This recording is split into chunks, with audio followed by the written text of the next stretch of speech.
guitars. Again, I want to thank everybody for having such a fan base on eBay, and I really do thank you for that. Glenn's behind the camera taking pictures and making me look good. We're going to talk about shaping a nut. This is something that came out on the other forum that I own, the Kit Guitars forum, and somebody asked me about shaping nuts. Well, shaping nuts is not that difficult of a thing to do. That's a nut blank.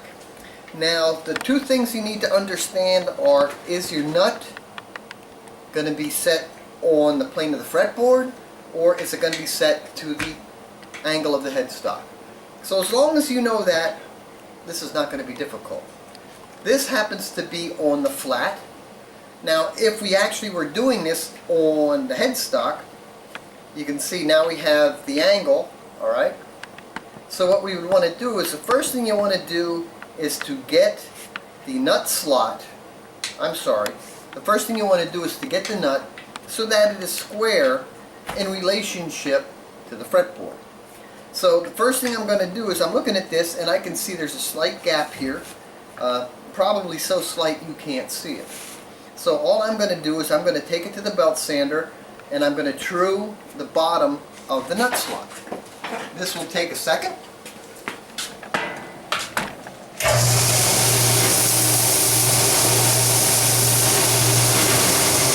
And that's it. So now I can go put on my super eyes. And I am very happy with the way that looks. That is just a perfectly tight, no light, I don't see anything coming through. So now I know that my nut is square to the fretboard. Now, I do not have frets on this board, but for the sake of discussion, what we would do next is take a pencil, and we would actually take the pencil and we can ride the angle or the curvature of my fretboard. So I can do this. So you can see I now have a line. Now, while that is to the plane of my fretboard, I would want to see where this is in relationship to my frets. So I can take a straight edge and you can ride your frets up here, and then you can actually take 2 points of measurement in relationship to this curvature.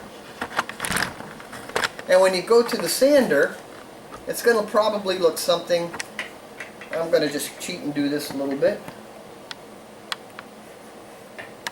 But now you can see I have the base line, which is the top of the fretboard, and this line, which would represent the top of the fret.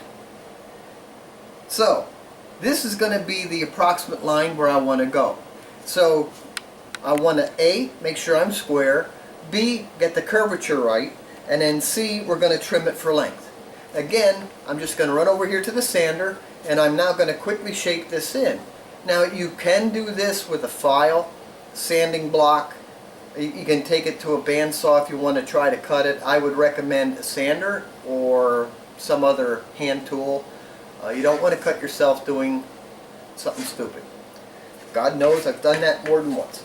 So now I'm going to rough shape this in.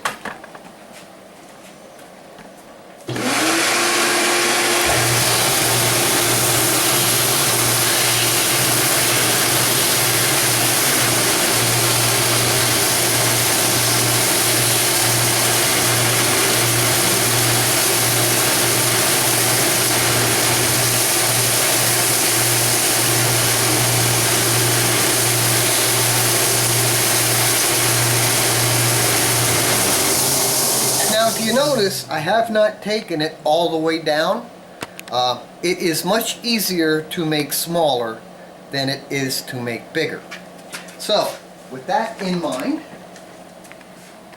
I can now put this onto the neck. And granted, this is not a finished neck, but this is just going to give you an idea of what I'm going to do. I've now held the nut against here, and I've marked the ends of where I want my nut to be.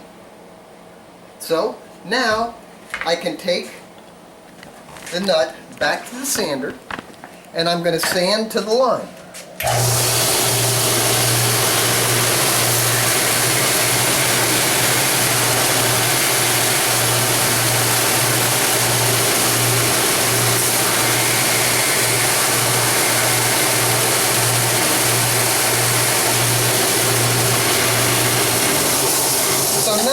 a rough nut blank. This corner and this corner will be sharp. So we actually want to break these corners a little bit, because as you're playing your guitar, you don't want to hit something sharp that can bother you.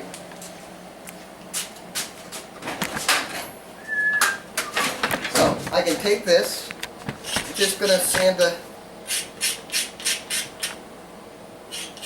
I just want to break that edge. Okay, so now we want to put this back on, and this is going to be just strictly a test fit and look. Test fit and look. So now I can put this on here and I can see that my fit is sufficient. Now we're also going to talk about, my best advice is you want to put the nut on before you put the headstock veneer and before you actually finish the neck, but you would like to have the fingerboard fretted. But if you don't, you can rough it in like this, do your fretting, and then make the final adjustments. So the final adjustments are going to be taking a straight edge, coming up here, you can take a look at your reference line, and you do want to be higher than the top of the fret plane, and I like to be a little bit higher than the strings. I can always fine-tune the nut when I string the guitar up, which you will see me do later. But right now we just want to make the nut blank so they can be ready to put onto the guitar. So I now have it roughed in to the width, I have it roughed in to square, and I can definitely tell you that I'm a little high, as you can see. So I am now going to take this down just a little bit. And what radius do you use? You use whatever radius your fingerboard is. Common radiuses are 16. Fenders, like on electrics, can be 12. Some are dead flat, as in classicals. So, we now have this blank. I will trim this down to this line here, my upper line. So that's going to be the next thing that I do, is I'm going to take it to this upper line. And I'll take this a picture, I'll do this so that you can watch the line go.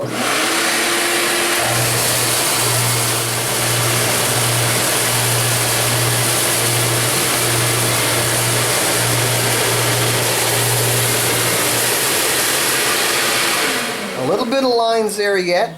My next point would be radiusing these two sharp corners off.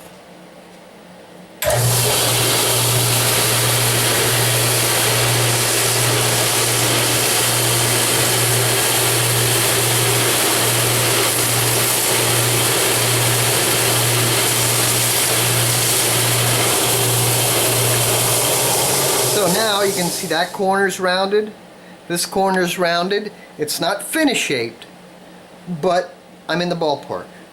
Now I need to shape the nut. So we actually want to create a nut that has a little bit of a radius to it. Alright, so I can do this on my belt sander. I've been doing this for years. You may want to just do it with a sanding block. You can do it any way you want, whichever gets you the result. Now I start with a 120 grit, then I'm going to start going through the different grits and get it a little bit more finished. But this is my process.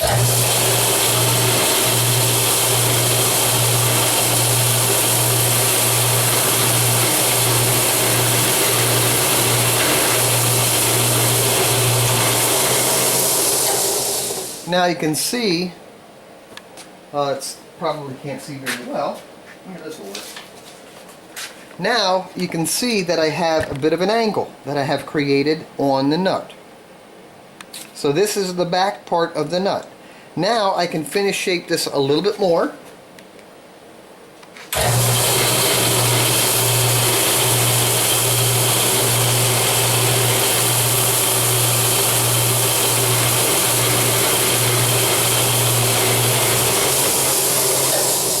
So now you can see this is the back of the nut. You can see the radiusing starting to happen. Okay. Then I will just take a series of fine sandpapers and I'm going to take the coarse sand marks out.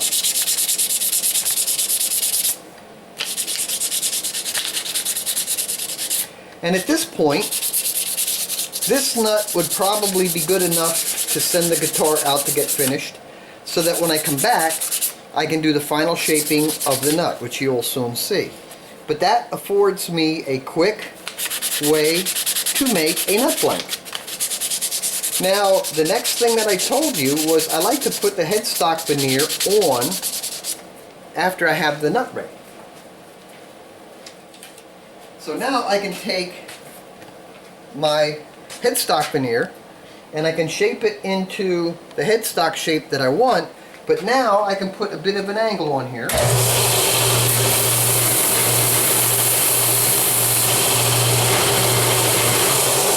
I have a bit of an angle right here, so when I put this onto my headstock, you get a nice tight joint here. So now at this point you can glue your headstock on, glue your nut and fingerboard on, and you're going to ship this out to finish. Now you would do all of your sanding, you know, and that way you can get all of these edges to come in so you have a nice perfect nut. So it's going to go from in the white to the finish. Now when this comes back from the finisher, I mask this off as best as I can, but there are times, no matter what, you're dealing with lacquer, you're dealing with flowing material, so there will be times that this will not be what I would call pristine. So I have to clean this off. Now I can clean this off a number of ways, and you see that I put some tape here.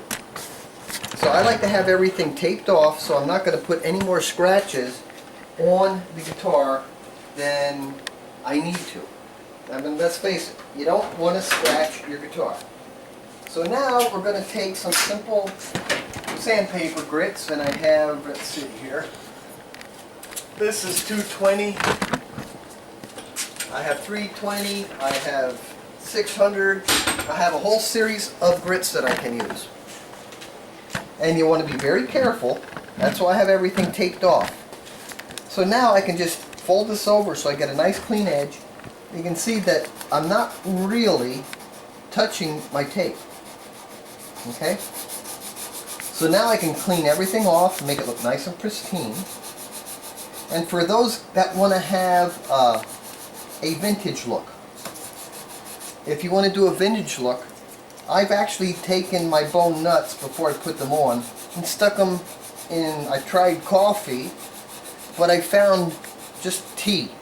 Put it in a cup of tea for about 15-20 minutes and let it dry, and it gives you a beautiful vintage color if that's what you would like. So you can see, now I can go to a little bit finer grit.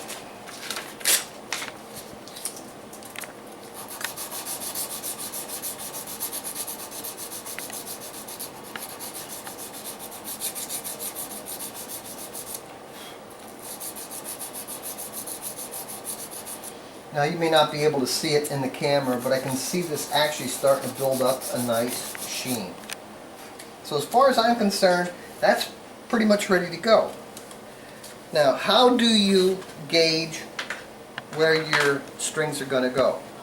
Well, I do this a couple of ways. I can use a machinist scale. My favorite way, I like a dial caliper. I used them a lot of years in machining in my tool making days. And so what I'm going to do, first two strings that are going to go on are number 1 and number 6. It doesn't really matter which order you put them on, but number 1 and number 6. So with the dial caliper,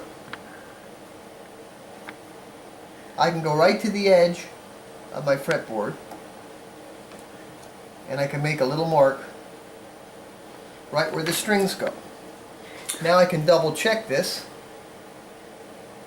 And how wide, how far away from the edge? Okay, from the edge of the fretboard to this notch, I want to be right about 100 thousandths, 1/10 of an inch. It does depend on what gauge strings you're using, and it depends on the nut width. So generally, as a rule of thumb, 0.1 inch. Now the other thing that I have to do is I have to get this ready. Since we're getting ready to string it, I also have to taper and get the bridge ready for strings. So, okay, now the tools that you're going to need to string up a guitar, naturally, we have to drill the pins. I got to countersink them. I need my scale. I need the saddle, something for precise measurements, and something too that you can mark very precisely. I will often use a 0.3 millimeter pencil, or I will sharpen a standard pencil to a very precise point. I also need a taper. So the first thing I'm going to do is I need to drill through the bridge plate. I do have in here a piece of tape that is stuck to the bridge plate from the gluing process, and that actually helps to avoid tear out on the bridge plate. I like to use a brand new, or at least a very sharp 3/16 bit for this part.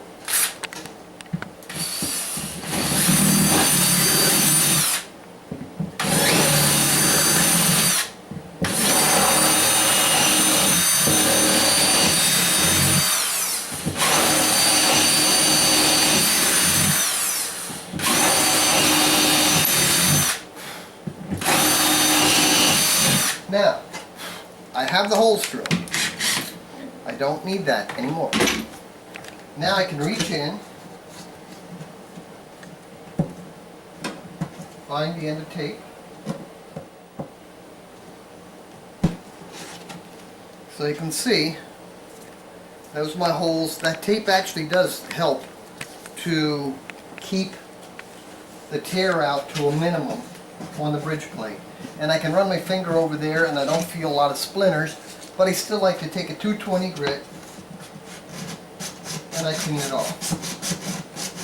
Now, we can also talk about slotting a bridge. I would like to say this about slotting a bridge. A bridge plate is, in effect, the disposable part of the top. As it gets wore, it's going to need to be repaired.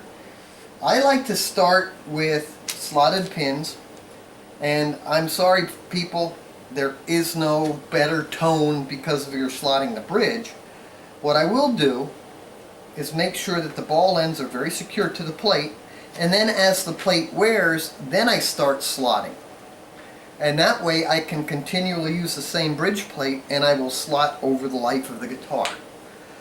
My favorite bridge pins of choice are usually bone, although I do like the Willys vintage bridge pins myself. They're also pretty good. Now, I know a lot of people will say, well, you know, the slotted bridge is better, but I have seen horrendously poor slotted bridges and I've seen some very good ones. If you've never done it, you will find that this actually works very well. So the first thing I'm going to do, I can see that the pin is tight, which it should be. That is a 30-degree countersink.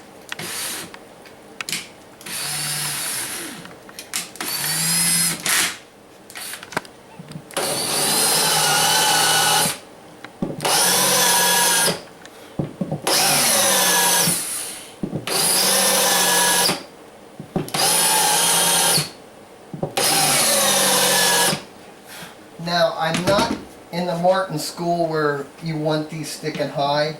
I actually want to take them down, and if you take notice now, I've drilled the holes, countersunk. Now I'm going to fit the pin. Now, will I slot the bridge? A little bit, yes I will, but I'm not slotting the bridge plate per se. So now, first thing I want to do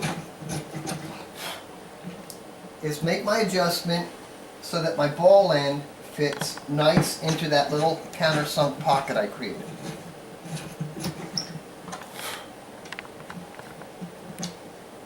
And it does not take much. I am using a 5-degree. Anything between 3 and 5 will be fine. You want your bridge pin to fit nicely, but you don't need the bridge pin to be so tight that you can't get it out. The ball end of the string will be pulling back against the pin, and that is one of the ways that you're seating the ball end to the plate. And you notice I can pull it out.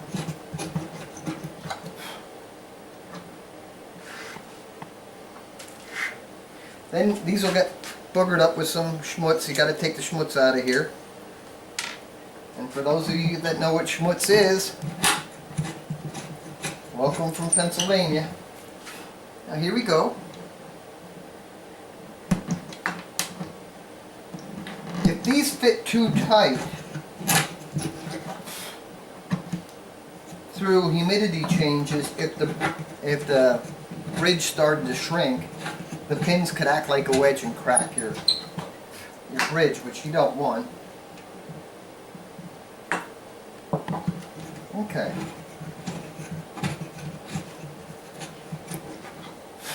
I now have 6 uniformly placed bridge pins. Anything that can scratch the guitar is now getting put away. Put too much work into it to have to do a lot of body fender work. Hi, John Hall from Blues Creek. My buddy Glenn's behind the camera. And as far as the day went, so far no animals or humans were injured in doing this. Okay, we're talking about a whole series here about nuts, saddles, bridges. So at this point we're talking about saddle, bridge, end pin, getting the string set up. So the first thing that you want to do is you want to drill your bridge naturally. 3/16 inch hole right through. I will taper first. When I'm done tapering, I will countersink. Now that I have it countersink, I'm going to do a little bit of slotting. Now I don't overly slot the bridge and bridge plate. I'm only going to slot it enough for the bridge balls, or for the string balls to get on the plate. I don't like to over slot the bridge because as the plate wears, you can slot it a little bit more and let the ball ends work its way out. I only slot as much as I have to. I don't want to slot more than that. The key here is to make your bridge pin fit so that it's nice and even coming across. You want it to fit that it's snug, but you don't want it to be so tight that you have to really pull it out. So now, in order, hole 3/16, taper, in this case 5 degree, countersink, and now I'm going to slot. I'm going to work, this is actually a slotting saw. I got this at Stu Mac. You can use a number of different items, but anything that can give you a controlled cut. And here we go. I'm just going to go in.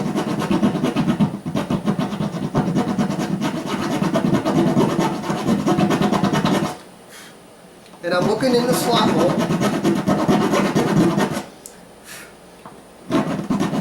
And then I'm going to round it a little bit. And I'm going to come back with a file. Now also, if you aren't practiced at this, you may want to put something down here for padding so that you don't pop out and poke your top.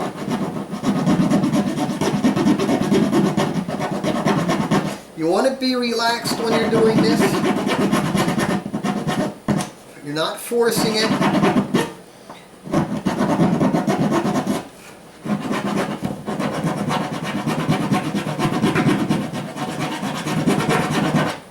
I am not pushing very hard. If you push hard, that's when you can run into trouble. See? You don't want to do that. That's why my hands here, I can heal the top wall. So you get in a rhythm.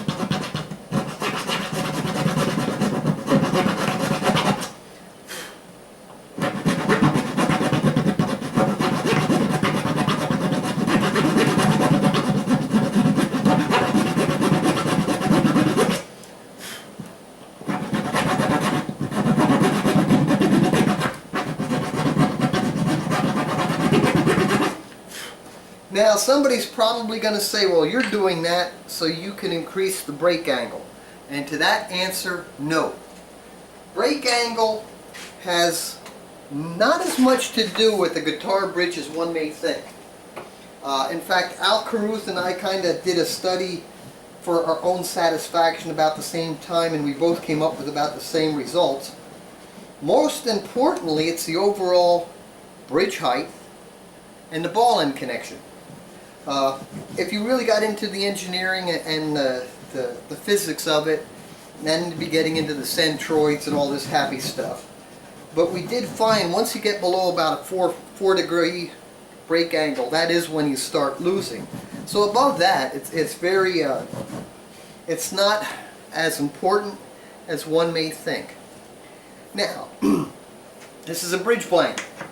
It just barely fits in there. I want this that it is firm, but I want it to be, I don't want it to be so tight I gotta work it out with the pliers. Now the first thing I gotta do is trim this bone to my slot.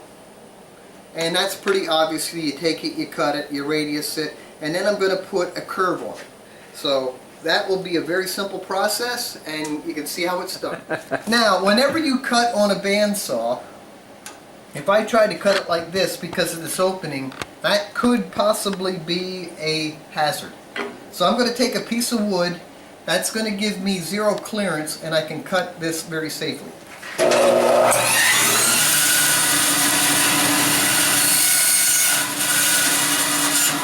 That's easy. Now I'm going to put a radius on here.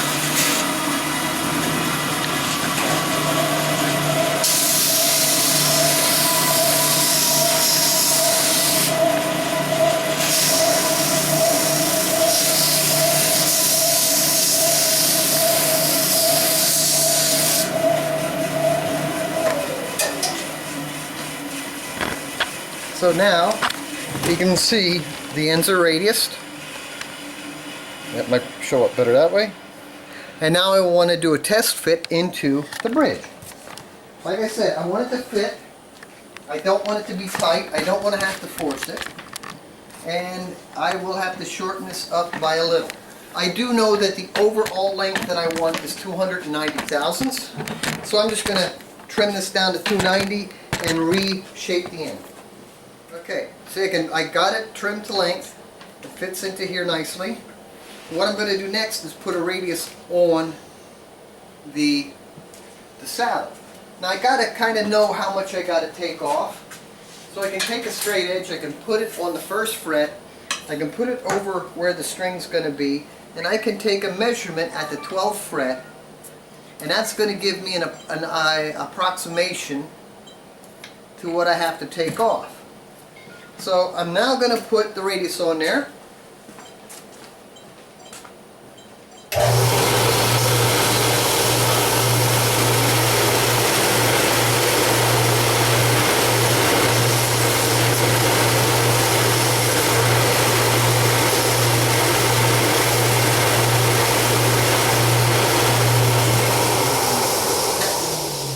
That's a rough end. This way I can get a good idea of about where I need to be. It's still a little high. I can see it's still a little high. I'm going to tweak that radius a little bit more. I'm happy with the shape, and now I'm going to put a nice radius on the top of the saddle. And what I'm looking for is a radius on the saddle somewhere between 16 and 18 inches. Look this way. Now what I will also do, I'm going to put a pencil mark on the treble side. That's the treble side. So I'm always going to put this back in the relationship I want it. Now I can eyeball down my fret plane and I can see that my radius is a little bit more than I need. I'm going to flatten it just a bit. Yes, I do have gauges for all of this kind of work, but I want to show you that you can do this with your eye. You're looking to have a radius that matches your fretboard but goes higher to the bass line, just like. So now when I take a look down here, still not quite what I want, but it's almost. And it doesn't really take much. I'm using a 320 grit piece of sandpaper just to radius the top of the saddle. Now, I kind of like that.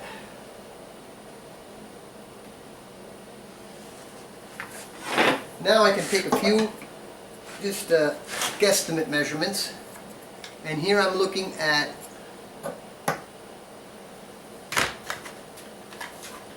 birth certificate disease. I can't see everything like I used to. Okay, it's 3/32. 3/32. 3/32. So basically my curve is correct, but I want to lower the treble side a little bit. 3/32 here right now will probably be too high. So I'm actually going to work this down a little bit, and my experience will tell me I want to take this off to here and to there. So you can see I'm taking off more on the bass side than the treble.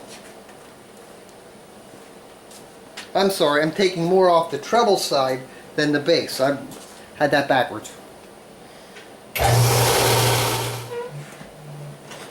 Now let's see what this is showing us. I did not take anything off of the top of the saddle. I took everything off of the bottom. That's 2/32. 3/32. I'm exactly 1/2 inch. So that is pretty close right now for an initial stringing up. Now I'm going to just shape the top a little bit better. Now this is an initial setup on a guitar, so this is not going to be the final setup. I will string this up, allow it to sit for a couple of days, and then I'll come back and I'll tweak to the final dimensions.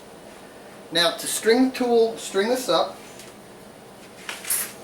I have my strings, I have my scale, have my pencils.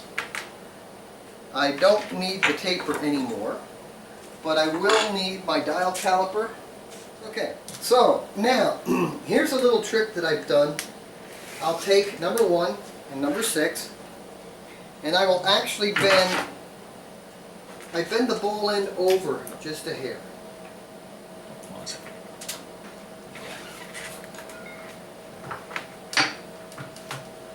Okay?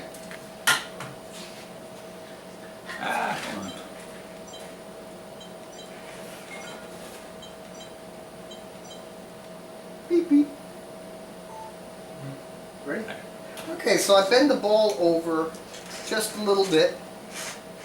I don't know if you can see that or not, but I basically took the string and rolled the ball end over, so when I put this into the bridge and I put my pin in, and you can see I can pull up and I can take a look at where I'm at. It's going to be a guitar. So I'm just looking at visually what my string line looks like on the taper. Now I got to take the number 6 string, which is this one. Again, I do the same thing. Pliers, and then I just twist that a little bit. I want my ball end that if it were free it would roll up that way, not across. Okay, if I have it sideways, that sharp corner can dig into the plate. So now I can put that in here. You can see I got free movement. Okay, so that's good. Now I can put that up here, hold it to my mark, and what I'm looking for here is what does it look like in relationship to the side of my fingerboard. And I like it. So now I can set my 2 nut slots. I'm going to use 56, 13, but I start on the first one. I can use the 13 right out the bag. I'll put my fingernail right on the pencil line, if you can see that, and I'm just going to gently start making a mark. Now when I make this mark, you can see the pencil mark has almost disappeared. I split my pencil mark. and I get that notch to start to form. Okay, so now I'm ready to make my nut slot. What I need you to understand is that the fret plane will be, in theory, the bottom of the nut slot. The nut slot is not ramp. It will be actually radius coming from the head plate on up. If it is just ramp, you're going to have a hard time getting the string to seat properly and give you a proper intonation. Metal does not bend at a point, it will always arc. So if we can think of the bottom of the nut slot as a roller, that's probably the mindset you want to use. What I will do now is I'm going to take my nut file and I'm starting to cut in, and I'm going to start angling it at the same time. So I have basically a ramp. It's coming up and then going over. I will work the radius in a second. So right now, and now I want to see what I have in a straight point off of the nut slot to the second fret. I want to see what my clearance on that first fret is. And I can see eyeballing a couple of thousandths. So now I can do the final shaping of the slot. I'm going to just rock that over. Alright? See what I'm doing there? That will create a nice curve. So now I can put the string onto the post.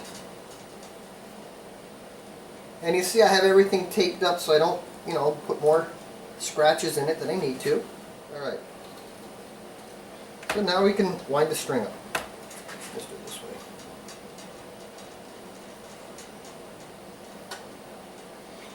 And I'm going to string this up to a, reasonably close to pitch, because I want to get to see what does a string seating look like in the nut.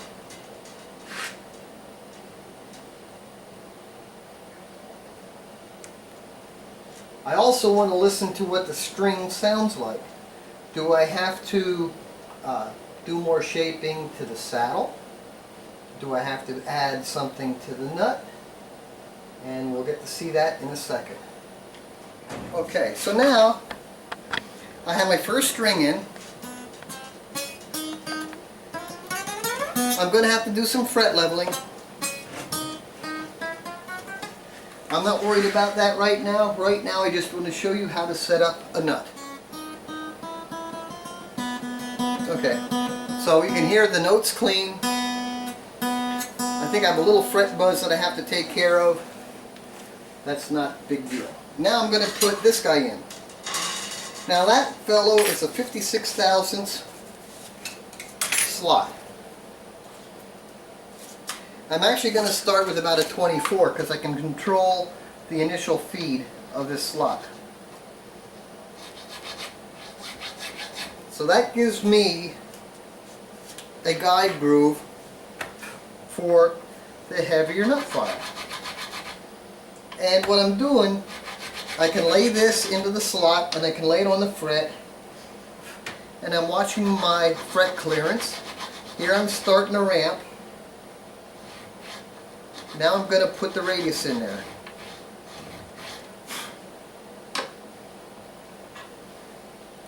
That does not look bad. So now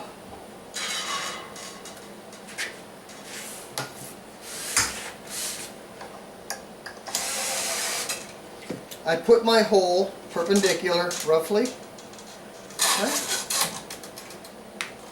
Give it about half a finger. Start turning that. Now I can set the angle. I can bite it. Let it come in underneath it.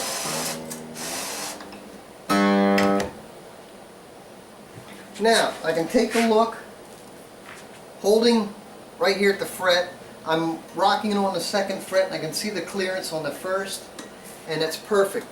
It's hard to describe. I just see a little bit of a clearance there, but if you listen, you hear it. Call it a tink. if I was right on there, it's going to sound solid. So you can see I'm just off a little bit. So that's perfect. Remember, this is initial. You can do the final setup in a couple of days when it's all ready to rock and roll. So now I can measure the difference between number 1 and 6. And I'm coming up with a measurement of 1.60. So that's going to come out to about maybe 3/8. So I'm going to set my dial calipers at about 308 thousandths. And I'm just going to make a pencil mark based on the center lines of the string.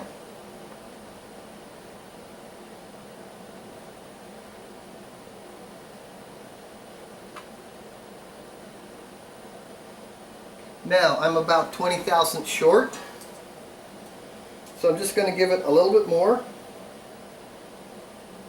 Now there's two schools of thought. There's those that like to put the strings on center, and those that like to have the gap uniform between the strings. We're only talking a few thousandths. I don't think that the average person would even contemplate the difference. So now I'm going to make fresh marks.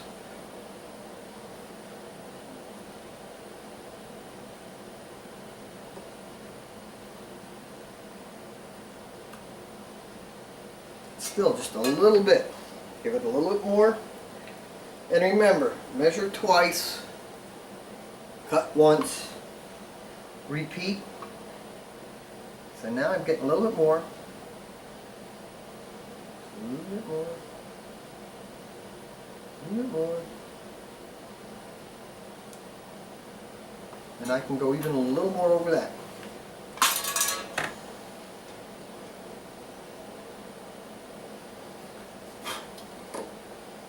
And this is kind of critical. You want this. This is part of the playability of the guitar. So if your guitar does not feel right, you're not going to like playing it. Perfecto mundo. There we are. So now my next string is going to be 17 thousandths. And you're going to notice that I'm going to do 1, 6, 2, 5, 3, 4. So here's 17. And now what I'm going to do is I'm going to nick,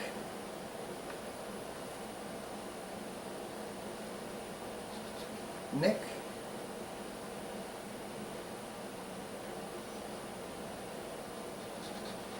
nick. And you notice my position with my arm. My elbow is on the fretboard.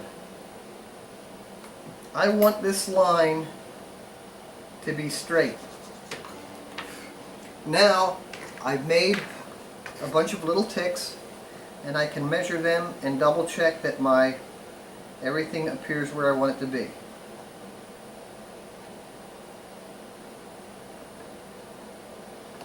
Looks good. Good. That little tick I made lets me ride. This one is off. Just a touch. This guy right here. So since I just made a little nick, I can now move that over. And I don't have to bother making a whole new slot.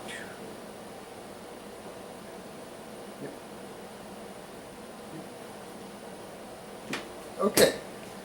So here we go. Let's put that in. And I can put my fingernail right there so I can help control how that's rocking in.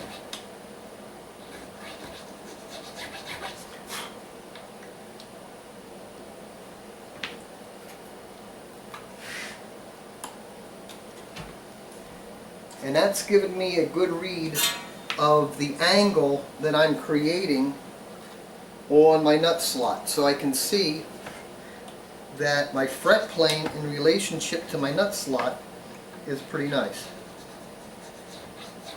And I get that nice curve. Now the one thing I can tell you about these crazy little things that I made here, okay, it does work to get the dust out of there, but I don't use them as a nut file anymore. I want to make sure the dust is out of there. The next string is going to be a 46. I'm going to need something here to give me a start. I can give that one with a 32.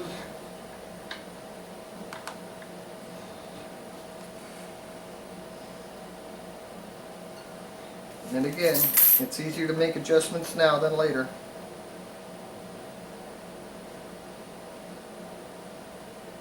Okay. 46. And this is the boring part, but it's all basically the same thing. I'm cutting the slot. I'm watching where I am in relationship from the second fret to the nut slot and the gap over the first fret. I only need a few thousandths. You don't need a heck of a lot.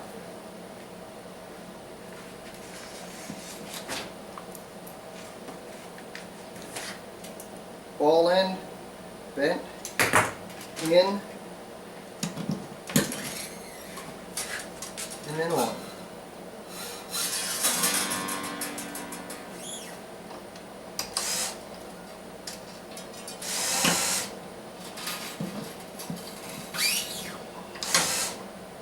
There it goes.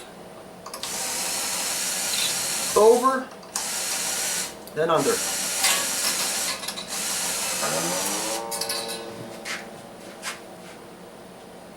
And I'm looking at the gap off of this slot. I'm looking at what I have down here at the 12th fret.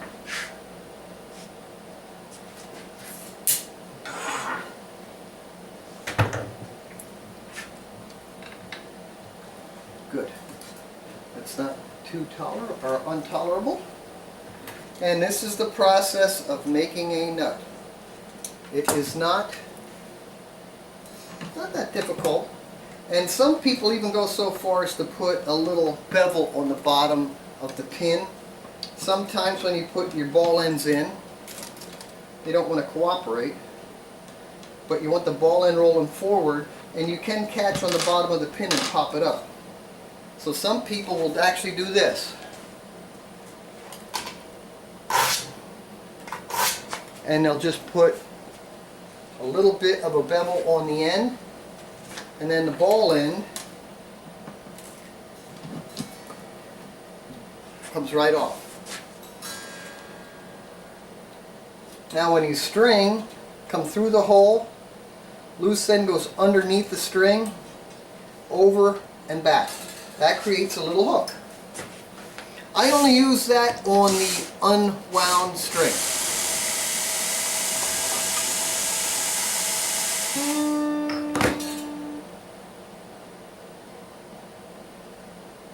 Now I can take a look at this while it's under tension.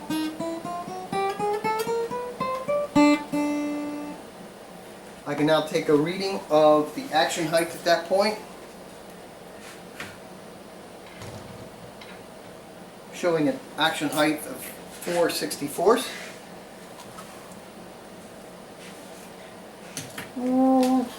And I want to be, that's 24 thousandths, which is actually a little high.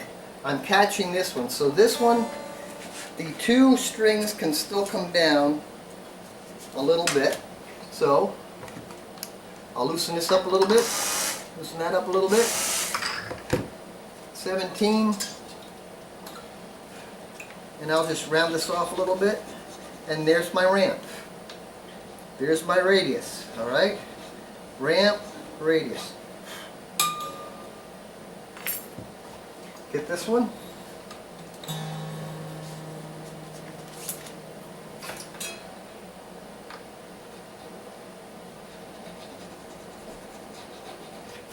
So if you think roller, if you can think roller, that's all you need to think of. That will get you where you need it to be. That's a blooper and a half.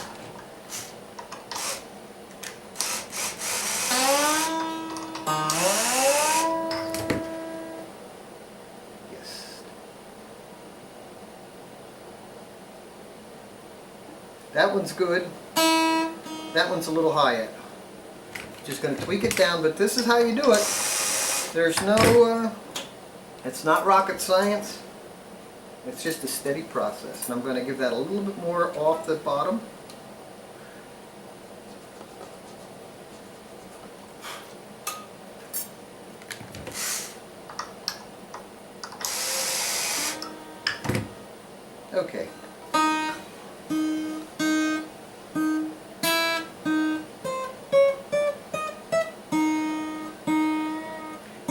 I have a nice slot here.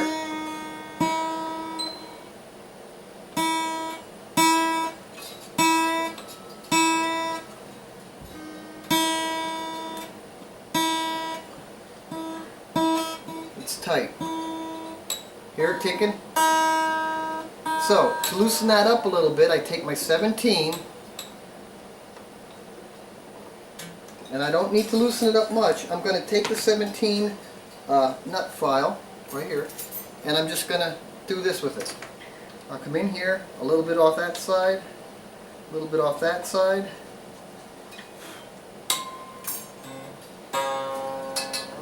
Hear it? So now, here we go. 2 more strings to put in, and that is how you make a nut. It's just a simple process for those who have never seen it done before. I'm sure you find this interesting. This is a number 26 string. This is a 32.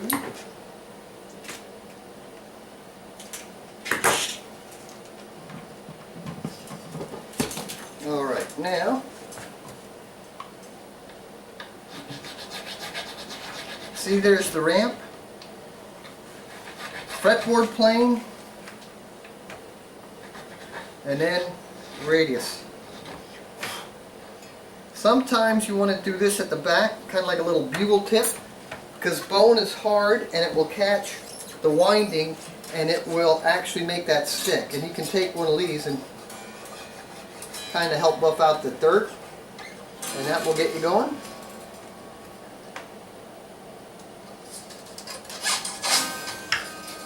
And I will make that a little bit higher.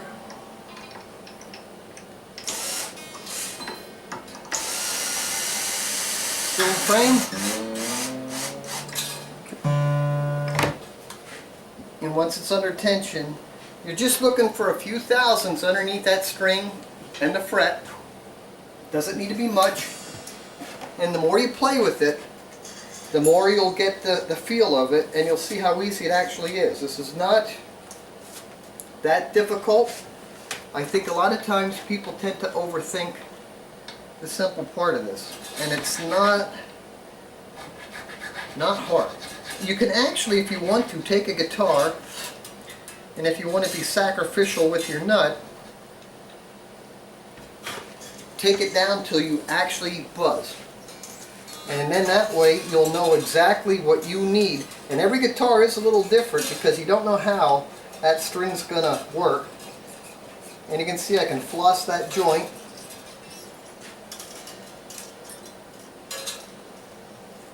Put that guy in here. About first knuckle up on my finger.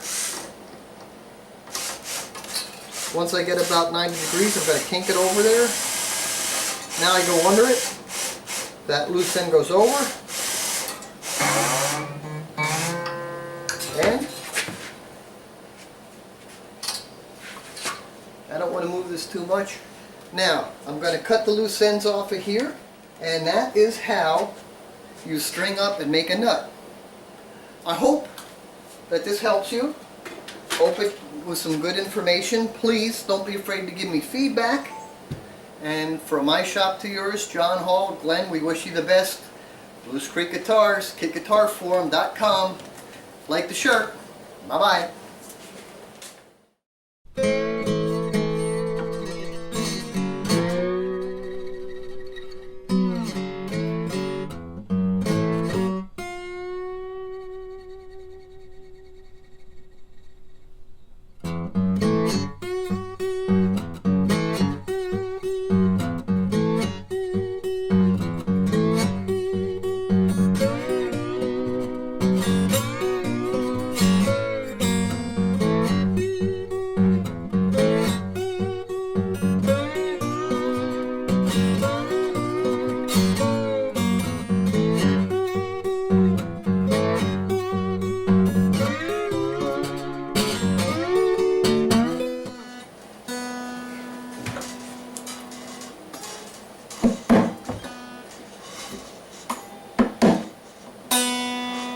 have a couple of loose ends. Blacksmith guitar wood.